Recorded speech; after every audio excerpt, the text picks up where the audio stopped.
I mean, it's funny, we have bears, quite a few bears in the vineyard, and there's a story about one of our wines, Mouvedre. Bear will eat exclusively Mouvedre, so we end up... Oh, a discerning bear. A very discerning bear. This podcast is sponsored by Release Winery. Join us as the story of this ultra-limited wine continues. Learn more at releasewinery.com.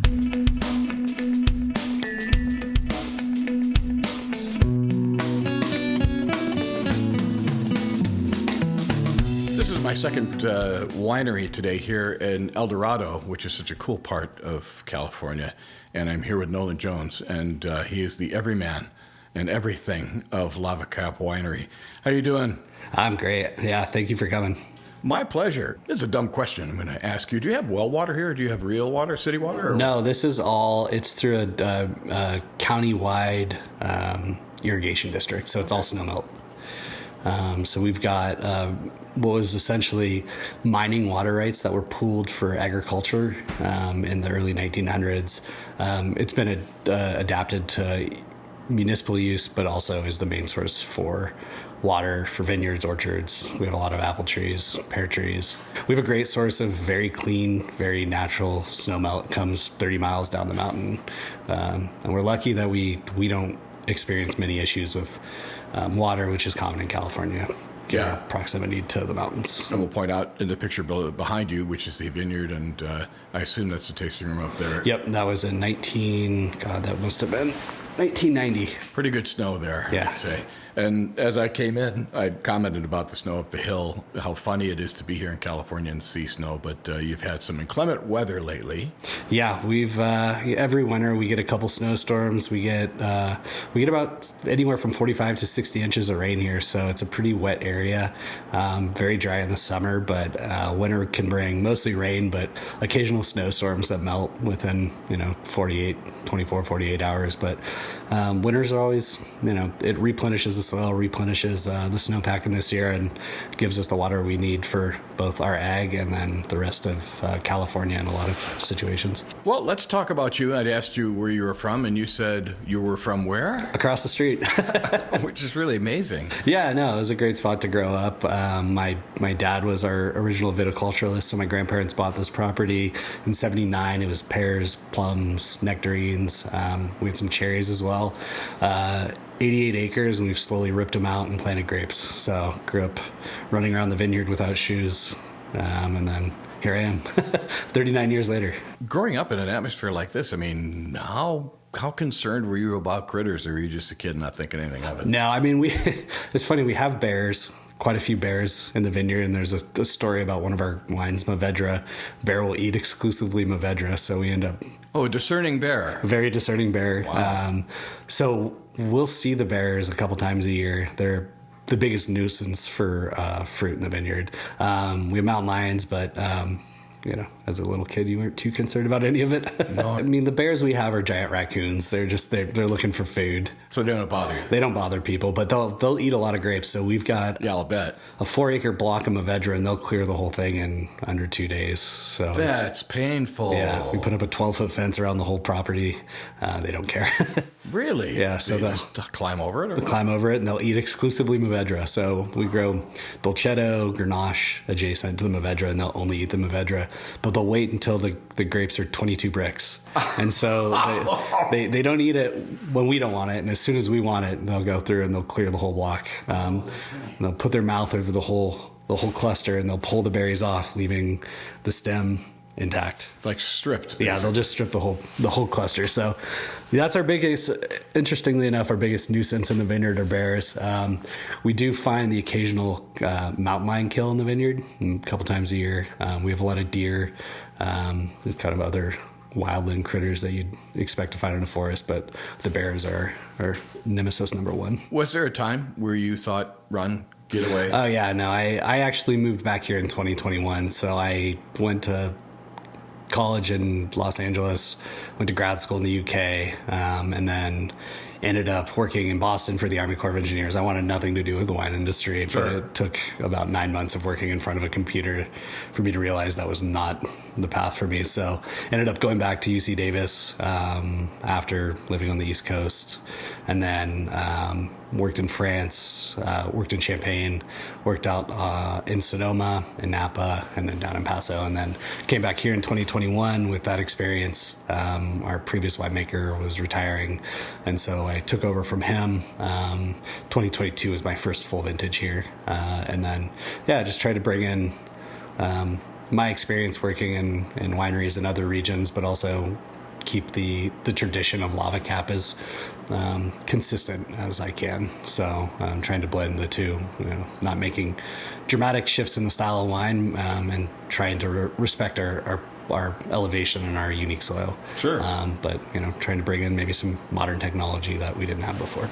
I'm assuming you don't do any mechanical harvesting. No, we can't here. It's too steep. The hillsides are too steep. The soil's too rocky. The machines can't handle it, which is great for quality. It's hard for labor. We have a full-time crew that lives on the vineyard here, 5 guys, but that'll go up to 20 during harvest. And if you think about the amount of work that goes into a single block, it's 5 or 6 passes in a given year. So from pre-pruning, pruning, training, we have a lot of cane prune vines in the vineyard, and then everything through the summer, leafing, and then harvest. It's a many hands job, but ultimately, it's the only way to grow grapes, on this type of soil and this steep of an environment. So when you came back, was it that this is something I really want to do? Was it really, did you develop that passion? Yeah, absolutely. That was I think I learned pretty quick that my heart was in the wine industry, as much as I didn't want to admit it when I was 18 or 19. My grandparents started this winery. I've got a tremendous amount of respect for the energy they put in and my parents put in. And I want to see this into its 4th generation. So my kids, my nieces and nephews. So I have a lot of respect for the energy that's put in, but also the process. It's a fascinating process. It's fun. It's a lot of work, but it's really rewarding to craft something that allows you to share share your hard work with people who can enjoy it at meals, enjoy it with friends, and overall just something that people have fun with. Are your parents still around? Yeah, they're on vacation right now. Oh, good for them. They somewhere warm? They're in Death Valley. Oh, okay. Yeah, that's warm. Yep. Okay, cool. And their involvement, are they actively involved? Yeah, they're here every day. So I manage our national wholesale, winemaking, marketing, and then I have a brother who manages our vineyard and another brother who manages our hospitality. So between the 3 of us, we try to manage most of the day-to-day, and then my parents come in here and tell us when we're doing something wrong. Oh, it's great. It's fun. We all get to stay in the world that we're most comfortable. I love making wine.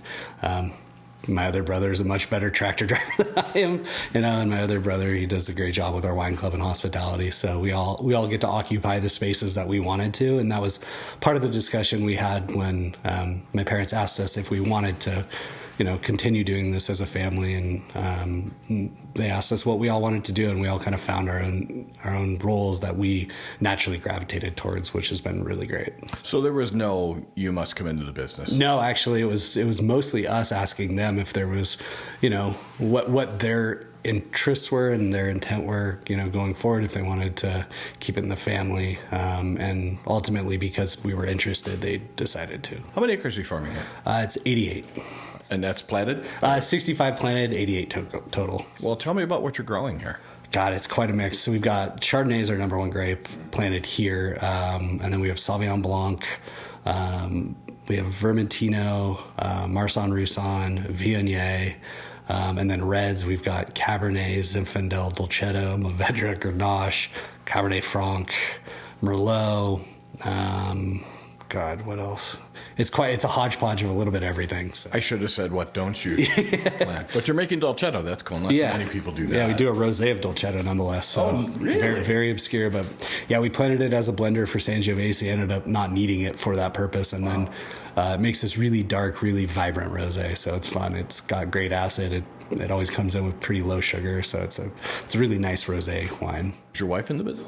No, she's an accountant. She's a CPA, so no involvement. Oh, good. Well, that's not a bad thing because you're not stuck entirely talking about wine. No, it's good. She appreciates wine. She's not a huge wine drinker, so she keeps me doing other things. If it were up to me, all of our travels would be going to regions that make wine, or places that I can enjoy wine, because it's I have two passions, wine and skiing. So I got to do one or the other. So we end up skiing a lot, which is great. But I do drag around my fair share of wine adventures.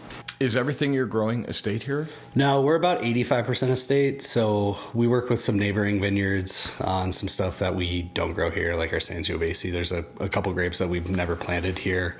Our goal is to be estate, so we actually bought the property adjacent to Starfield, and we're going to plant that 20 acres. And the goal is to eventually be 100% estate. But yeah, we use everything that we grow on this property, so we don't sell any grapes. And then we'll buy a little bit of Sangiovese, some Grenache Blanc, or if we want to experiment with something that we don't grow, we'll buy it from a neighboring vineyard. But our goal is to really keep everything focused on this neighborhood. So we try to buy all of our fruit, if we do buy anything, from within a pretty small radius from the winery. The tasting room here, is this the kind of winery where people can just come to, or do they need to make an appointment? How does that work? No reservations. First come, first served. So we've got two different experiences. You can either do a seated tasting with those, I don't know. There's no reservation, so you can call ahead, but you just come. We'll seat you at a table. We'll serve you our flight. You can buy picnic food and a bottle, and you can also bring it down to our picnic grounds. You can also buy outside food, bring it in. But a lot of people come and they'll just buy a bottle. They'll go and hang out in the patio, bring a picnic, relax, enjoy themselves. If you wanted to do the more formal seated tasting, you can do that too. You can do both. A lot of people do both. We have concerts in the summer. It's great. We have music on Saturday nights, so that brings a lot of people in. But we just try to keep the accessibility high, so we don't, there's no seated, no reservations. Oh, that's good to know, and it's an important thing. For our listeners who would like to learn about you online, what is your website? www.lavacap.com, so lavacap.com. Excellent. Nolan, this has been a lot of fun talking to you. This is the property, driving around here, to me, this is just mind-blowing, the hilliness of it, the trees, the green. Here I am in winter, and it's so green here. I'm not ready for that. Yeah. Beautiful place, and to your grandparents and your parents, kudos to them for the great job they've done, and I'm glad you came back. And yeah, here we are. yeah, thank you for your time. Yeah, thank you very much.